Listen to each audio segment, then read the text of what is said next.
तो बच्चों अब हम बात करते हैं फ्यूचर कंडीशनल की। फ्यूचर कंडीशनल क्या होता है? जो शर्त रेगुलर होती है अर्थात हमेशा की होती है, तो उन्हें प्रेजेंट इंडेफिनिट में शर्त को और परिणाम को विल, शैल, कैन में से व्यक्त करते हैं। अगर शर्त में किसी काम को एक बार करने के लिए कहा जाता है और उस पर आधारित परिणाम होता है तो उसे प्रेजेंट इंडेफिनिट के बजाय प्रेजेंट परफेक्ट से व्यक्त करते हैं।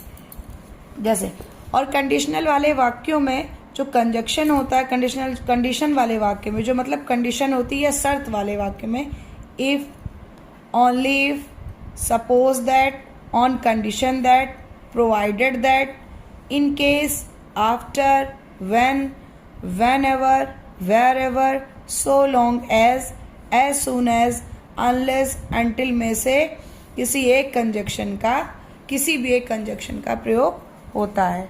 और जैसे मैंने आपको बोला था कि अगर कोई बात एक बार, किसी काम को एक बार करने के लिए कहा गया है तो वहाँ पर प्रेजेंट इंडेफिनिट के लिए जो कंडीशन होगी वहाँ प्रेजेंट इंडेफिनिट की जगह प्रेजेंट परफेक्ट होगा। जैसे जब तक तुम मेरा काम नहीं करोगे, आई शैल नॉट पे यू, मैं तुम्हें पेमेंट या जो वेतन नहीं दूंगा। तो अंटिल का मतलब होता है जब तक कि नहीं।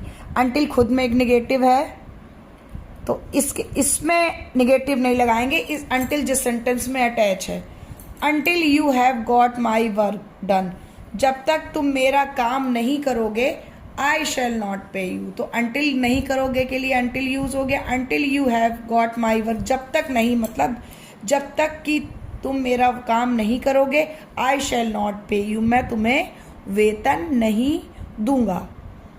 तो बच्चों अगर आपको ये फ्यूचर कंडीशनल सेंटेंसेस पसंद आया हो या फ्यूचर कंडीशनल सेंटेंस जो मैंने बताया अगर आपको जरा सा भी समझ में आया हो, क्योंकि इसमें आपका अनलेस और अनटिल का भी प्रयोग जो होता है वो यूज हो गया है। अनटिल के प्रयोग में यही, क्योंकि अनटिल खुद भी एक निगेटिव वाक्य है। अनटिल मतलब जब तक कि नहीं, आप जब तक कि नहीं और किसी बात को एक बार में बोलता है, मतलब किसी कार्य को जब तक कि आप उसका वर्क नहीं करोगे वो आपको वेतन नहीं देगा। किसी काम को केवल एक बार करने के लिए कहा जाता है और उस पर आधारित परिणाम होता है तो उसे प्रेजेंट इंडेफिनिट की जगह प्रेजेंट परफेक्ट से व्यक्त करते हैं। तो बच्चों अगर आपको ये वीडियो समझ में आया तो प्लीज़ ज़्यादा से ज़्यादा like, comment, share and subscribe करें। धन्यवाद।